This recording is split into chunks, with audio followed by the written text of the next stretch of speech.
Hi, everybody. I'm Candid Stanisci of CFL Talk. Welcome to the Spanglish World Network on Zingo TV channel 250. And of course, please remember to download the Zingo TV app at the respective app stores for iOS and Android devices. While you download, please make sure you approve of what we do because it's important. While you download this app, anyway, my computer just froze. And so I don't even know if you can hear me. It's also available on Google Chromecast, Amazon Fire TV sticks. I see they're nodding. So Roku sticks, and also all smart TVs 2016 forward. Now joining me as usual is David Morassutti. David, how you doing? I am good. I am good. Oh, okay. See, it froze because I tried to adjust the volume on my so I could hear you, and then it froze. I see. I see. I can hear you. Yep. Okay. Beautiful. So this the this week has been an interesting week. We didn't know or believe or think that they could have as good a weekend as they had last week. Now, I think it'd be fair to say that it wasn't quite as good as the last weekend, but it was pretty good this week. At least ended well anyway on Sunday with an overtime game. But it all started with Edmonton losing again, this time to Winnipeg. And they Well, just keep stubbing their toe. yeah, and I mean they made it. They were competitive in the first half, but the second half they just didn't have. They just didn't have it, especially in the third quarter of the game. I think what you're seeing here is just a team that is stuck in the mud. They're stuck in the mud right now. Like they don't. They're making mistakes. The mistakes are costing them, right? When you're losing by two scores, right? Like you can't be making mistakes, and you can't be making mistakes that will come back to bite you. And that's what's happening right now to the Elks, in my opinion, right? Like you look at the team on paper. There are some decent players on this team, but as a collection of talent, they're just not getting it done, right? And it doesn't help that again they're going up against a Winnipeg team that had a lot of question marks, but they don't make a lot of mistakes. And if they do make mistakes, you got to take advantage. Um, and like when you get an opportunity to score within, I think they were on the 6 yard line. When you get a chance to score a touchdown, you shouldn't be coughing up the ball on an interception in that. Like things like that. If people are wondering what's wrong with the Elks, it's things like that. That's for sure. Their quarterback Taylor Cornelius has all the tools. One thing's been Mhm. established that he doesn't have the confidence to make the throws. The short ones, yeah, he can do okay. And I think his long passes are better than his mid-range passes. Unfortunately, his long-range passes aren't that good, and aren't good enough. So, his passing game, which, you know, we see over and over again, and I'm one of the people guilty of it, of saying that quarterbacks need to be able to run. And this guy can run. But the problem is we cannot forget that they need to be able to pass as well. And whether he can or cannot, I don't think we're not there yet. We're not at the point where we can say he can or can't. All we know is that he doesn't look like he can, and it looks, um, you know, like a guy who just doesn't have confidence. It's not that he's a bad quarterback. I think it's just that he lacks the confidence, and whenever he makes a mistake, for some reason it compounds. And that's tough when you're in that kind of situation where your confidence, we saw it last year with Evans. And Evans at the end of the season said, "Yeah, I lacked the confidence going into this season. I had some stuff happen and I never got over it." And I'm just wondering whether that's the definition of what's going on with Taylor Cornelius. I think so. I think look, there's probably a lack of confidence in the team around him, right? When you get beat as bad as they've been beat this season, when you think your things are going well, but then turn of a dime, something goes wrong. It's the mental hurdle that's the toughest thing for a team that's in this situation, right? Because we've seen them take a lead, It's like, oh, is this finally the week they pull together? And I'm sure they're probably wondering, at what point are we going to screw this up?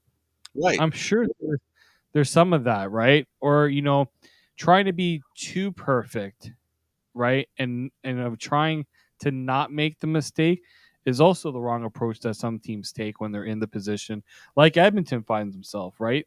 Yeah, like the You can't. receivers squeezing the ball too hard during the Yep. reception, and then wanting to make the big play. So you're not looking at the ball, you're looking after the ball. All these silly little mistakes are the ones where, like in hockey, we refer to squeezing your hockey stick too hard. Hmm. Yeah, I think that's the big one. There is you can't be afraid to do things just because it didn't work out once, twice. You have If you believe in your game plan, if you believe in the ability of the players on your team, you have to bet on that it's going to work. And unfortunately for Edmonton, they're just not getting that right now. Like they do have, again, as I said, they have good. There's good players on this team, but if the quarterback doesn't have confidence in them, and if the team maybe doesn't have confidence in the quarterback, you're not going to go very far, right? We're seeing the counter with some of the good teams, and we know which teams are the good teams because you're looking at the guy behind center, right? Yeah. Under center, technically, right? Every coach will tell you, "Show me a good team, I'll show you a good quarterback." It's not rocket science, unfortunately, in the Canadian Football League on what leads to success. Well, we've seen what happened with Crum in Ottawa. Right. You give him a chance, and like he's how we always coaches always say, "Yeah, I don't know if we can go with the inexperienced guy, the guy that hasn't had a lot of the opportunity." And then you get someone like Dustin Crum who comes along, and it's just like, I don't. I This is not that difficult. Now, obviously, if you look back at Dustin Crum, he was there last year. He's had some. He's a younger guy too. I didn't realize how young he was. 24 years old. That's young for the CFL. That's Usually, young for a starting quarterback in young this. for, yes, very much so. But this is also somebody who's had a very pronounced career. If you look at it, right? He was an MAC Most Valuable Player, MAC Offensive Player of the Year in 2021. He was the MVP in the Frisco Bowl. Like that's a pretty substantial. It's a bowl game. Yeah, it's a substantial game, right? There's pedigree here. Kent State's a pretty, like, some might not think of Kent State as a big program, but that's a big program. So I guess, like, in bringing this back to Taylor Cornelius, they got to find a way to see if he can get that confidence back. I I don't know if that's gonna be possible, like, but he's gonna have to figure this out because I don't know. It's either gonna be make a change for once and for all at the quarterback position, or organization is going to make a change elsewhere, and it might not have a choice. Yeah. Well, Winnipeg has played well this season, and they played not so well. One thing you do know about Winnipeg is they refuse to lose two in a row. So it gets harder and harder to beat this team when they're up against it because they're constantly a very proud team that does know how to avenge a loss in their own minds. I mean, and they don't let poor play fester. Which is the opposite of what we're talking about in Edmonton. So everything we said about Edmonton, look at it. It's the opposite with them. They make a mistake. For example, like Caleros makes a mistake, turns around and throws two touchdowns. Throws the interception but throws two touchdowns. Their running game is slow to start. It's not working. It's not working. They keep insisting on. Again, this is the mirror image of Edmonton. Keep trying, keep Mhm. trying. Oh, and guess what? By the third quarter, the run game now is all of a sudden working. And when the run game starts working, the quarterback has more time. And also, so do the receivers. And so it's all a domino effect, and it's all about getting on a decent roll. And the thing with a team like Winnipeg, you have to play really well to deny them a good roll. Unfortunately, with Edmonton, wait, they'll self-destruct. And that's the unfortunate truth about these two teams. And it was a 28-14 game, Edmonton played well enough to be in this game, but you know, when you add it all up, when Winnipeg needs to do something, guess what? It happens, it gets done, and they win. And they're still a team, trying to regain their stature, right? But they're struggling a little bit. They're having a little bit of difficulty. Playing against the East, they've had issues more than they've actually had against the West. And of course, BC is their nemesis now. And so, with that said, you know, we've seen a season where really um, teams have jumped up like Ottawa to say and to show that they're in the mix for the Grey Cup. And may not be first place in the East, but really, does that matter? Do you have to finish first to win the Grey Cup? We know that's not true. You don't have to. So it's all a process. And right now, because of a quarterback like Crum, they're looking really good. And especially when we see a season so far where David, the quarterbacks are falling like, my goodness, like dominoes. There's five of them, Yeah, five starters gone. 5 starters gone. Like it's crazy to think that it was an issue last year. Like this is not a Issue new every issue year. for the It's an CFL. issue every year. You know, look, injuries happen. Injuries are unavoidable at times, but if you're the CFL, they've been trying to figure out for how long of how to protect the quarterback. Unfortunately, the best way to protect the quarterback is to have a good offensive line, right? Like And teams spend I more money on the defensive line. What does that mean? It means the defensive line's more talented than the offensive line in general, which yeah, means the offensive line are usually struggling to maintain protection for the quarterback. yeah, and unfortunately I can't tell if the stats. Looking at the stats, if there's been more sacks this year than last year, I can't look at that unfortunately because the CFL's That's stats another site issue. doesn't look at that. But to me, like you're looking at some of the injuries. I mean, we look at Mazzoli. That's an unfortunate one. Bo Levi Mitchell, um, that was on a contact play. Schultz, I believe, was the same thing too. We know what happened with Vernon Adams on a sack. That was a hurt. That was him right his and Trevor Harris again a collision, but it wasn't the one that was a little bit different because he was trying to pick up yards and it was kind of a tough bang bang play there. So sometimes it's just luck, unluckiness for the quarterbacks. But yeah, I mean, when you look at the difference between this week and last week there was more starting quarterbacks that were healthy than this week. If people want to know why the games were not as good this week as they were last week, how many teams didn't have their starting quarterback going into this week, or they lost their quarterback during the game, a la BC, right? Like that, it just goes to show how valuable that quarterback position is, and not just having a good quarterback, having a suitable backup. But Crum proves and Ottawa proved the issue that you don't have to live with one really good quarterback. And let's keep this in mind. He was not the backup quarterback.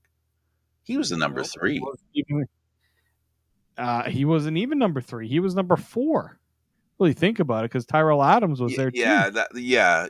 Okay, I'll grant you that. Well, I would say I think in your case, yeah, he was probably number 3 in terms of the starting quarters because Tyrell Adams is probably viewed more as like the short yardage quarterback, but this is quarterback 4 that they've had to use. Yeah, and no, but still, it still makes the point. The point being that if Ottawa can find a fourth stringer or a third stringer that can start and do this, the question I asked last week, and I will be asking now till the end of the season, going into the off season and next year as well, because this will be a constant question I have.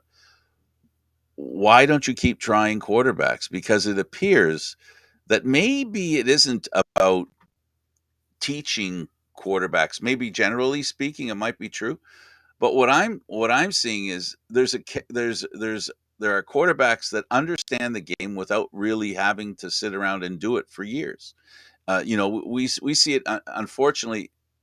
I'm jaded because I cover the Toronto Argonauts, and I see Kelly who came in, one start, and then he's in the Grey Cup, and then he starts his season, and this guy doesn't have. There's. I'm not saying he didn't work to get to where he is now. God, no, that's not what I'm saying.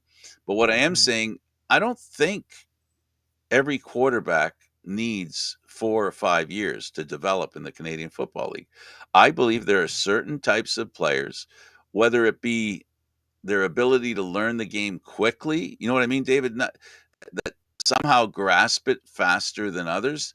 Maybe they have to keep, again, this goes to what I've said a few years ago is that they've got to work out a way to have more quarterbacks in camp because you Mhm. know, you don't know how good a quarterback's going to be until you're put in a position where he has to play vis-a-vis Crum. Yeah, no. This is also why training camp is too short.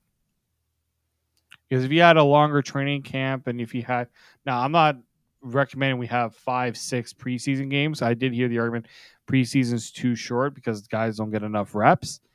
I think training camp's too short in a lot of ways. You're basically spending most of your time getting your starter and your backup ready to go. You're not looking at your third, fourth, fifth, quarterback in camp really, right?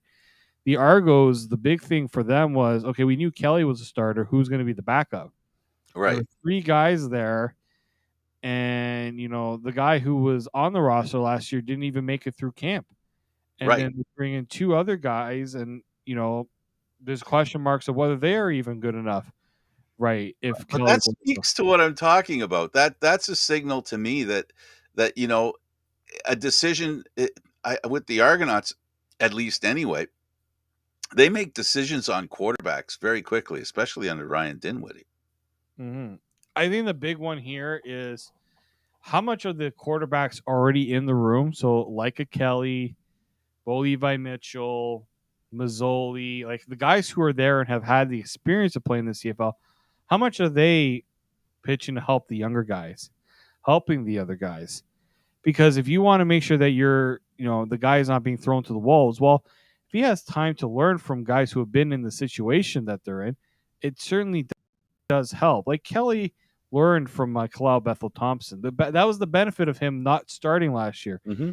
He got to see everything. He got to be in the room with these guys, so this wasn't being thrown at him, without knowing it, right? And I think that's another important step is how much are you mentoring your younger quarterbacks, and not just having them there, but also feel like they're a part of what's going on, right? They're not just there at practice. Who's helping them at the end of practice, maybe taking a few, like who's sticking around after practice to give them a chance to work on some things, right? Is there a receiver that's helping with that? Like Chad Kelly, I remember last year, there would be times where they're coming back from practice and he's sticking around throwing some stuff with some guys. Like those are things you have to do as the one that's not starting.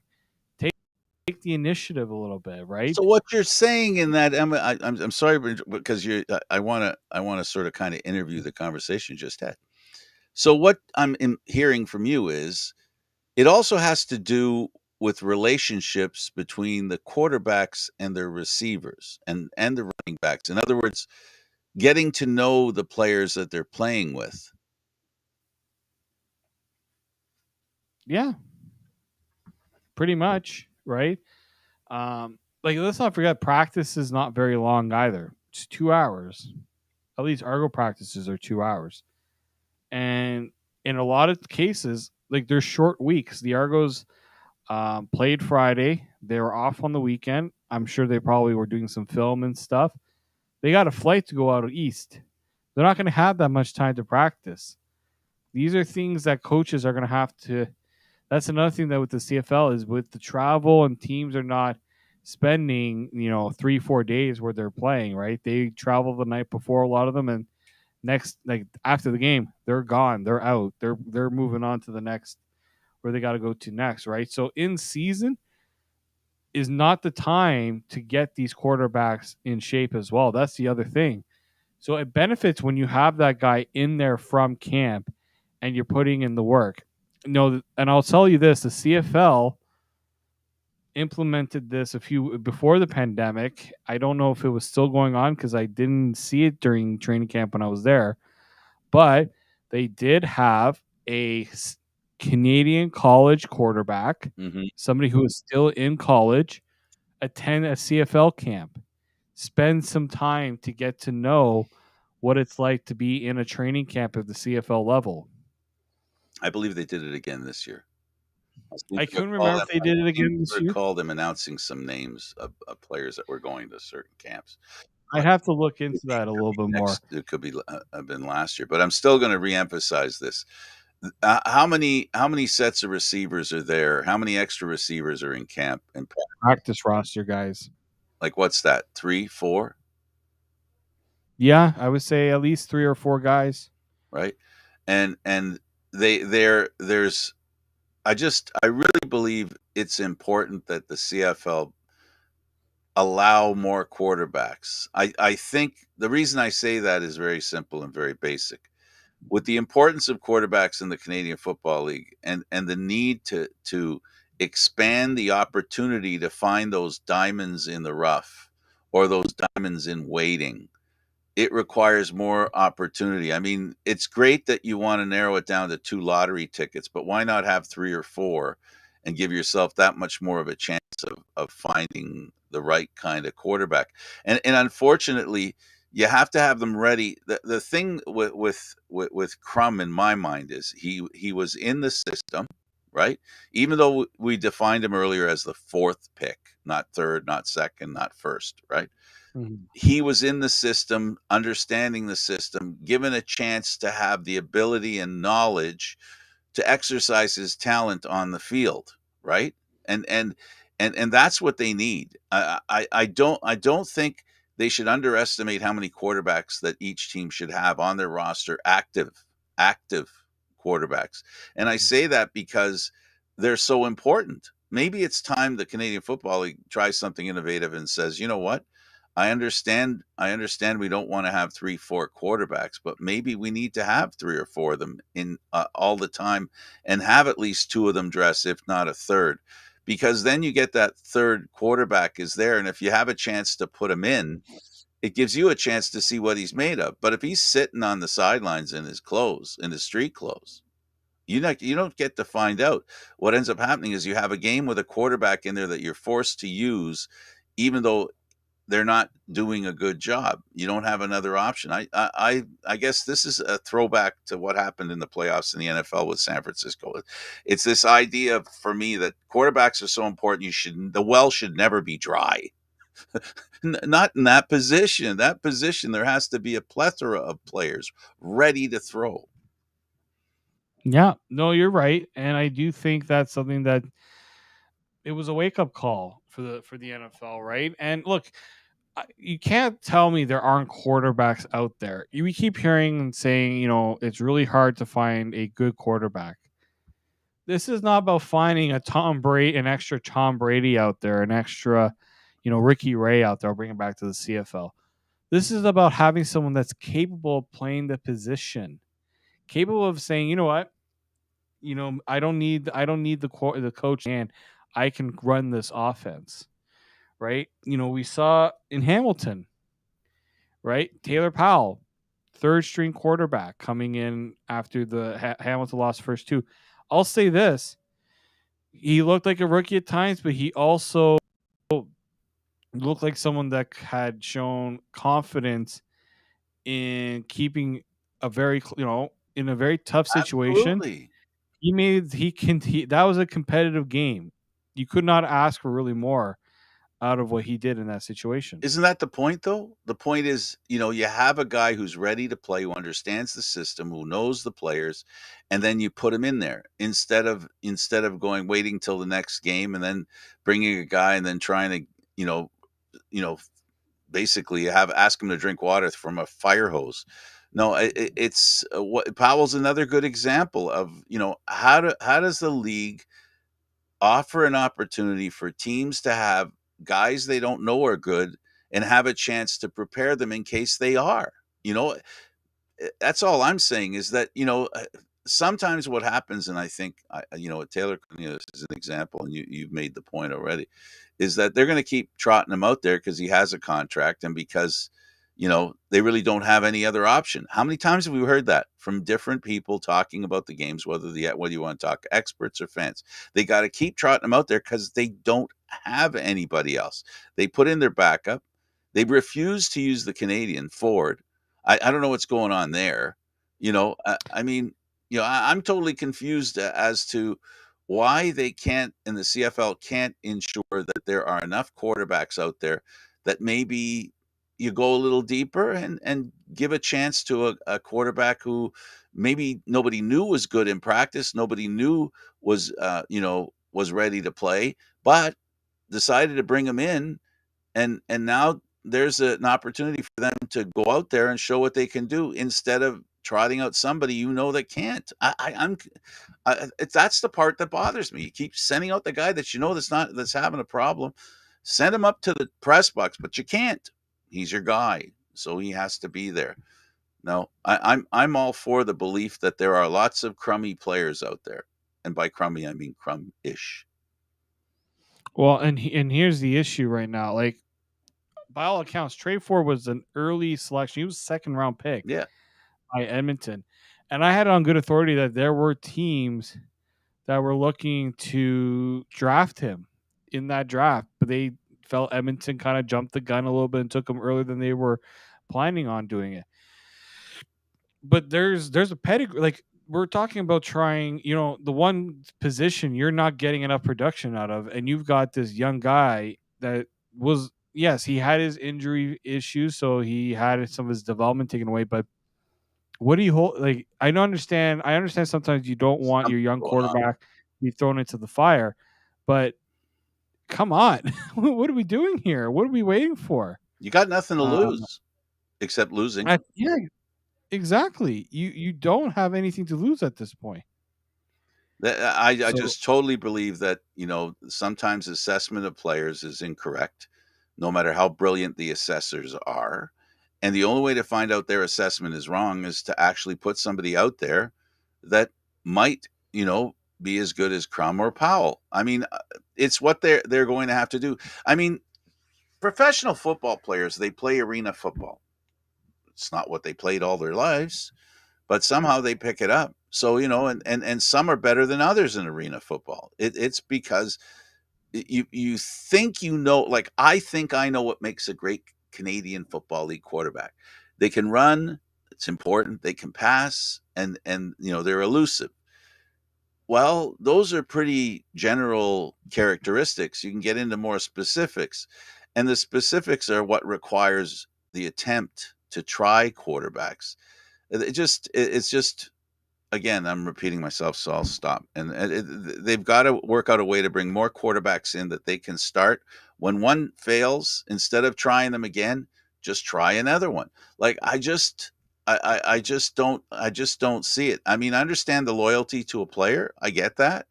But with a quarterback, it's a different kettle of fish. That they have to be confident. Once a quarterback loses their confidence, they need to step away. They need to go into the press box. They need a reset. And you just keep sending him out there. It just almost seems like for Taylor Cornelius, it almost seems like he's getting worse all the time. Even though in the midst of getting worse, he has great moments, and then it destructs again. I just think there have to be more quarterbacks assessed in the Canadian Football League and bring them in. Let's see the quarter. There's enough out there, I think. when we look, the Fox did an article on the Argos name and Chad Kelly being the lead of it. You know what? And I sent the article to you. I don't know if you read it. Yeah, I didn't get a chance to read it. No, The first, I'm gonna actually, because read I the first don't. paragraph. I'm gonna read the very first paragraph because I told Frank, like, the first paragraph kind of speaks to the problem I have with the CFL because of of perception, not being able to change perception. Here's the first line of an article from Fox News on the CFL's Toronto Argonauts, the best team in the league. The Canadian Football League may be inferior football to the NFL, but their touchdown celebrations are right up there with and obviously they made a typo in the first graph, with the best of them. the Canadian Football League may be inferior football to the NFL. I had obviously two issues there. One, I like to know how often do they watch the Canadian Football League to make that proper assessment. But at the same time, perception there is perception in a lot of other places, right? Yep. If I'm being honest here, like this is not something that should. I see fans get upset when they see things like that, and I'm like, it's not like you're a fan. You're gonna obviously like the CFL regardless. But when somebody I know who has watched this had not watched the CFL football game in a long time come around and they see a game like the BC Saskatchewan one, they're gonna say that wasn't entertaining. That's not what I've been told about CFL football. That's so exciting, and it's because the quarterback play in that game, it was not. I will say this: it wasn't dreadful, but it definitely wasn't good. Not to the standard that we've seen all season, and especially from last week. The standard is, and look, you're gonna have teams with good teams, you know, good quarterbacks, bad quarterbacks. I get that, but the drastic level difference in levels that some teams have with the quarterback play, that's the CFL's problem right there. There is the gap is I think too far in a lot of places. Yeah, and there needs to be an opportunity. They have to open up opportunities to more quarterbacks, and I'm more convinced than ever that while Crum and Powell and also Kelly spent some time, a year or two at least minimum, with the team that they've been successful with, but that's a year or two, or three. It's not five. And I think the talking heads are doing a disservice to our game when they say, "Well, a quarterback needs about 5 years to be a good quarterback." No, be quiet. You're wrong. No, the proof is out there. What you're saying is you're basically forcing teams to keep players on the hope that in year 3 or 4 or 5 they're going to find their groove. No doubt there's going to be the odd one that's going to do that, but I think the majority of opportunity for quarterbacks, we're seeing it this year, and I hope teams recognize it, is that give a guy a couple of years of serious, like you noted, right, serious education in the game, and see what they can do. You don't have to wait 5 years. 5 years is a long time. It's a long, long time in sports, in the sports world. No, they only need, if a quarterback doesn't figure it out, there has to be a new guideline. If a quarterback can't pick it out in 2 or 3 years, then they've got one foot on the wrong side of the fence. Keep bringing guys in, and I assure you, I'm believing this more and more, that there are guys out there who just haven't been given the chance that can actually do it. There are so many. You defined who he was, right, Crum, and how his history in college football, how great it was. Do you know how many college football teams there are? And do you know how many college football quarterbacks that fit the definition that you highlighted in your little conversation about Crum? There's like 10, 20 of them a year, for goodness sake, and they don't all Well, go to the NFL. right. They go. Some of them don't even go. They go to the XFL. They go to the USFL. They'll they'll go for a practice roster because practice roster pays more than a CFL quarterback makes sometimes, or no, I should say a backup, because starters make pretty decent money in the CFL. Yeah. But it just goes to show one of two things. I still believe the quarterback position should not count towards the CFL's salary cap. I'm inclined to agree with you, at least for one quarterback. Here's what I would say though. I would say you can do one of two ways to do this to avoid having a team overspend on a quarterback. I mean, look, it's a team's money. If they want to spend the money, let them spend the money, right? If they want to lose money, that's their business, in my opinion. But you can say you can spend up to this amount on a quarterback, but it won't count against your salary cap. You could do that. You can do what I've been saying too, which is maybe start upping your salary cap a little bit. I don't know. That's not really going to work because, as you say, Stay teams are where you just going to were. spend. I'm with you where you started, and where you started is perfect for me. Enhance the play of quarterbacks, enhance the temptation for quarterbacks to come to the Canadian Football League. Because the issue is we don't have enough good quarterbacks. We don't have enough number one quarterbacks. We just don't have enough of them. So you can talk about 5-year plans in educating them. But a decent contract will get some pretty good quarterbacks. You can't tell me that any of the GMs in the Canadian Football League, if they were told, you know what, you got $500,000 you can give to up to $500,000 you can give to a quarterback, and it doesn't count against the cap, right? And then you still have to get a second quarterback. I just don't see how they wouldn't salivate. Yeah, there has to be a change in We need quarterback. in the way that quarterbacks are done in this league. I think, yeah, the idea of a guy spending X amount of years as a understudy.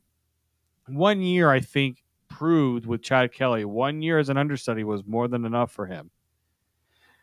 And it also helps that your coach, There you go. Now we're getting there. your coaching is the other thing. Get rid of this stupid coaching cap.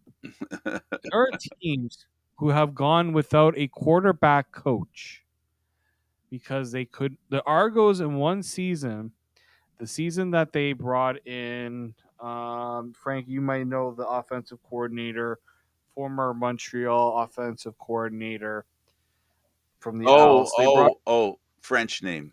Oh yeah, my goodness. like He they, he was up in the press box, and he was told to come down, and oh shoot, he was a head I mean, coach in Winnipeg, I think. ooh, Anyway, okay, hold on. If you give me 2 seconds, I can yeah, find the name for you. Um, Mr. Football. because Jacques Yes, there you Chapdelaine, go. he was technically working with the quarterbacks, but they didn't have a quarterback coach right away. I think it was that season, and because of the coaching cap, and then eventually they brought one in later in the year. Under no circumstances should a team have to go without a quarterbacks coach because, no, sorry, the rules dictate you can only spend this much on coaches. You're making the point again that the point is, of course, that you need the quarterbacks are. If you don't have a quarterback, you lose. We saw it in the playoffs with San Francisco. We've seen it every season with the Canadian Football League when they lose their number one quarterback and they don't have an appropriate, at least a quarterback that doesn't lose them the game. That's a low bar. That's a low bar, but that's a bar that a lot of teams can't meet. Bring in a guy that won't lose you the game, and this is not. And I apologize to every quarterback in the Canadian Football League.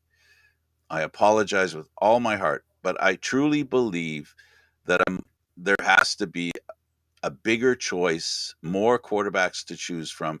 There has to be a way to have, an accelerated way of giving quarterbacks an opportunity. And you're right about exhibition season. You don't put them in game situations. You don't know how they are in a game situation, even though that game situation is, that's more of a recruitment game than it is, a contest. But still, it gives you an opportunity to check out a quarterback.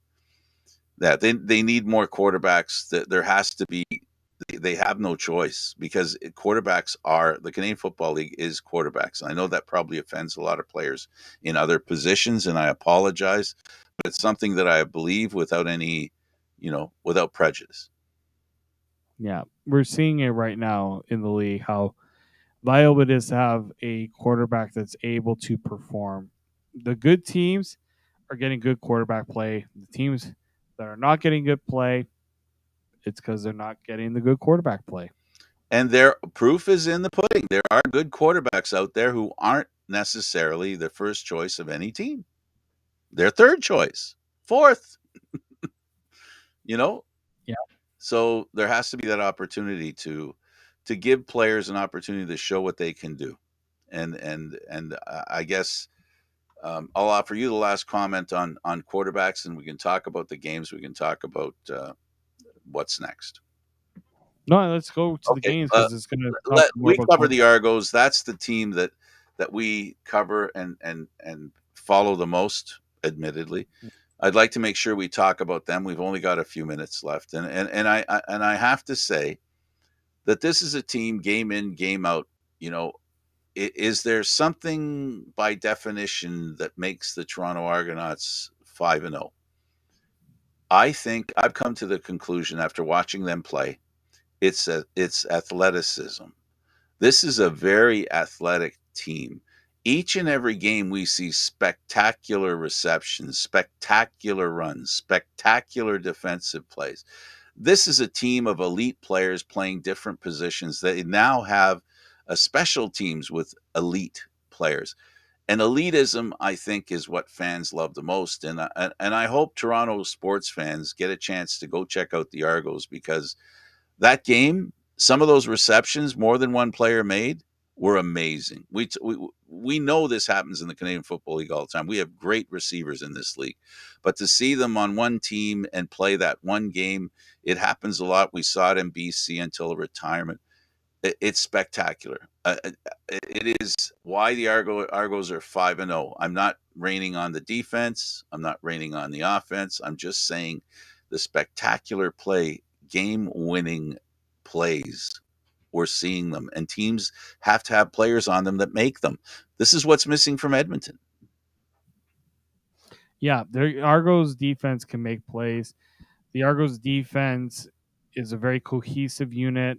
They're like they don't have. If you look at the Argos defense, they have good players, but you don't hear people talking about one player on that defense, right? It's not the Win McManus show. It's not the Peters, Jamal Peters show. It's the Argos defense, right? If anything, the person who probably gets the most talk about that defense is the coordinator, Corey Mace, absolutely. right? He's just got that. It's a well-oiled machine, right? And I think that's Playing what's without worked their for them. captain too. Playing without their captain, playing without a couple of their really good cornerbacks who are injured.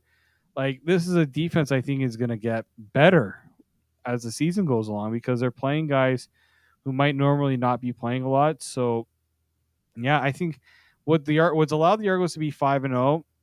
Ryan did when he says you wouldn't be 5-0 if you're not getting good quarterback play. Right. Chad Kelly's putting himself into that MOP.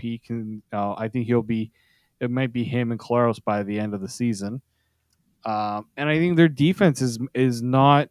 They might give up yards, they might give up plays, but it's situational When football they that they need the do big very play, well. when they need the big play, they make it. This is the elitism.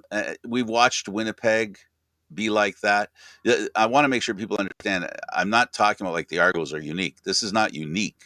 I'm talking about they're replicating the way what great teams look like.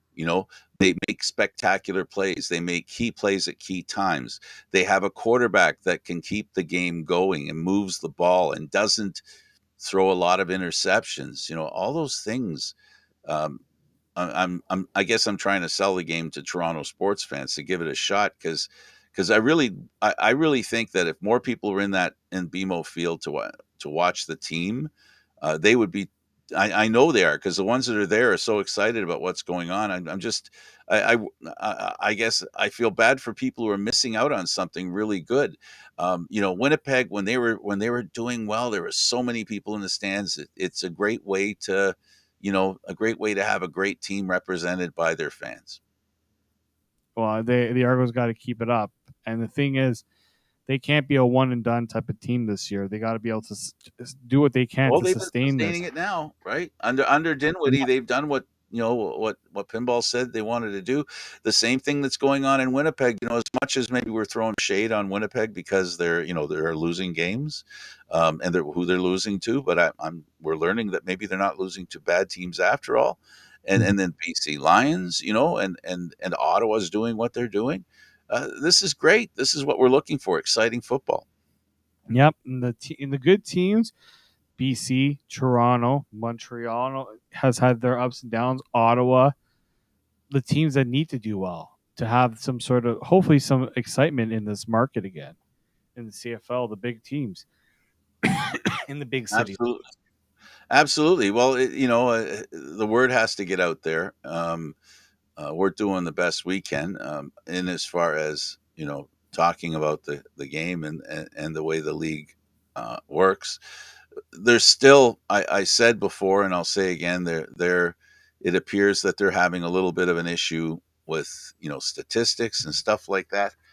It's unfortunate and it's unacceptable, but I don't know that it's not explainable. Do you know what I mean? I'm very unhappy with the Canadian CFL.ca because I've talked great words about them. I've said many great words about them. I've had great thoughts about them, and they've done a marvelous job. And this isn't an individual thing, but it really strikes at the core of my heart when it comes to the Canadian Football League that the webpage dedicated to the league by the league can't tell you how the game was won statistically. Yeah, and who's leading the league in passing yards? Who's leading the league in touchdowns? Who's leading the league in sacks? That's I'm sorry. Like I understand that they're moving on to a new system and things like that, but that's stuff you have to figure out ahead of time The because now same you're as the quarterbacks. You got to have a plan B, man. well you need to show your fans that you're doing what you can to make the game make the game Don't worry, there's a new quarterback coming in a couple of weeks. Just hang in there for the next few weeks. There's a great quarterback coming in 3 weeks. That somebody might doesn't work. want to go and make a wager right now and they need stats to do it and they're not going to be able to do that. That's not good for the CFL. They want people to be betting on the games. And that's not going to happen if people aren't able to get that information. Well, bettors like to think that they can look at information and figure things out because they have that information with them. So you're 100% right because all those decisions on who to bet for or whatever, any, they don't bet on anomalies. No, no, they don't. That's why they call it the odds. Exactly, and I'm one of those people. Right? They need the odds to understand. Okay, final word to you. I'm very curious of what can Ottawa keep this going. I mean, they're right now. I'm seeing a surge in their play. They got Hamilton this week. That's a huge game in Very the big. East, right? I think right now they're second in the East. They could solidify that second spot within the next few weeks. And Calgary, Dickinson kind of threw the team out there and said, "We either got to play better or go get better players." Ouch. Ooh, And boy. he's the guy that does that, right? Who would Yeah, have ever thought that that's the kind of language that a GM in Calgary would use? I know. Huffnagel wasn't like that. You didn't hear from John Huffnagel. Next man up. And Next there man was up. always a man there. Yeah, exactly. So it's a very interesting situation they got going there. Well, those are two good teams to discuss because in essence they're diametrically opposed at this time. Yeah, exactly. So they speak to two different trends, one trending up, the other trending down, by virtue of their recent records. Thanks for doing this, David. Thank you, Frank. All right, he's David Morassutti. I'm Candid Frank Stanisci. Thank you for watching. It is a lot of fun doing this as usual. So thank you for watching CFL Talk, airing live Mondays at 9 p.m. The show can also be heard on the Spanglish World Network. For CFL Talk news, entertainment, and other sports programming, watcher here on SpanglishWorld.ca. Spanglish World. Watch it, hear it, read it, download it, and live it. And don't forget, Candid Frank Stanisci on YouTube. See you soon.